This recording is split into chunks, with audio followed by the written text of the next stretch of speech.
Benjamin Lava.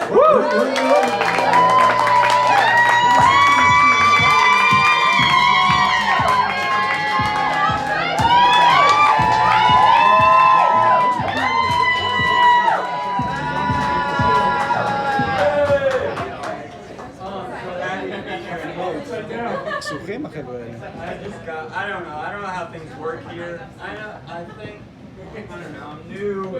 I'm new in the country. I just don't know how things work. I'm gonna read some notes a little bit, but I don't really know why, because my handwriting's terrible. My handwriting's so bad you'd think it was encrypted. Like, this is code, like, intelligence agents couldn't figure out. Is this Morse? Is it Braille? I don't know. WhatsApp says it's encrypted, but I don't know if I believe it, because that app seems stupid. At least the name is dumb. WhatsApp, it's like, was that named by Abbott and Costello? Like a Who's On First WhatsApp? I dare you to try and explain to my grandpa how to download this thing and talk to me. WhatsApp? What's an app? What? I'll talk to you later. I've got Rummy Cube to play. These are my conversations. I don't know. I don't know, I'm not good with technology. I live like a very basic life, but sometimes I like expect more from my basic machines. Like, you ever look in your fridge again, like maybe it went shopping for you since the last time you looked in it? Maybe you went and picked up all my favorite snacks. Yeah. And I don't want my fridge to go shopping though and find out that it's broke too, and then everything's hot. The fridge don't work, it's broke. Anyway. You ever have any friends who like buy the cheapest food but the most expensive toilet paper? Yeah. They're like good at thinking ahead but bad at living in the moment, you know? Planning ahead.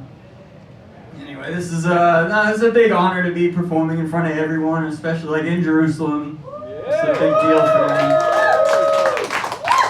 This is a big deal for me. I came for a couple weeks ago out from Eugene, Oregon to come out here and like, I don't know, I know it's cheesy, but like just for once I'm gonna like, clap your hands if you're Jewish. Oh, see how nice that is?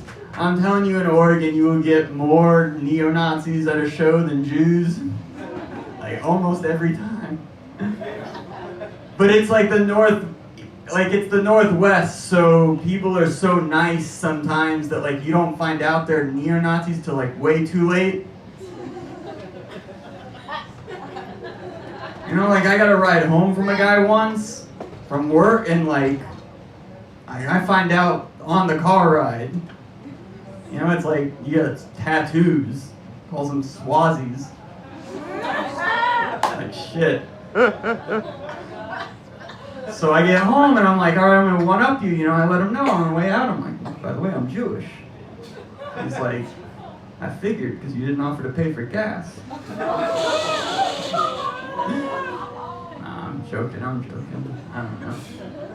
He didn't know. That's why, like, I don't know. I'm one of those like I like to wear a yarmulke under my hat type things, you know. But it's because. I don't know, I get the importance, I feel weird sometimes about hiding things, but it's like, the yarmulke like predates the baseball cap by like 4,000 years probably, which annoys me because that means that design was available. Like we could have chosen that as our regular head covering, and instead went with the little circle of a cloth. It's just not enough for me. Just not enough. I don't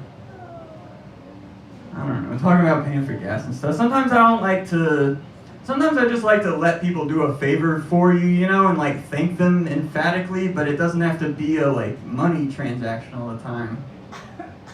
I think that gets weird when it does. Like I've met a lot of people, like, doesn't have to be gender, but like it's usually girls who like say they're going out, they're gonna enjoy some self-care, and then they get a pedicure. And it's like, that's not self-care, that's someone caring for you. That's that person.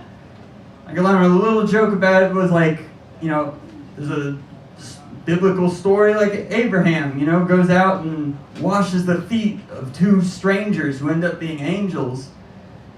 And imagine, like, if that story was told today, God would be talking to those angels and, like, so how'd it go down on earth? They're like, well, we just took like a spa day, we just wanted to take care of ourselves, so we went to this guy, like, Abraham's foot salon, and he was all right, we gave him 4 stars on Yelp. We tipped all right. Abraham's like, no, they didn't. They tipped like that guy from the last joke, which was me. Anyway, I'm just gonna leave on this. Like, y'all have been great. You've been great sitting around today. It's one of all these guys who have been here listened to like hours and probably 12 hours of lectures today. And one thing I realized during all of this is like Israelis can take a story that happened in 35 seconds and tell it over 3.5 hours. Which makes me think that somewhere in Jerusalem there is someone telling a story about a story they told. And it's been going on for weeks and they're just pacing around an empty stage to no one. And I'm not going to let that be me, so I'm going to get out of here. We're going to bring up our host and stick around for a few more comics. But y'all have been great.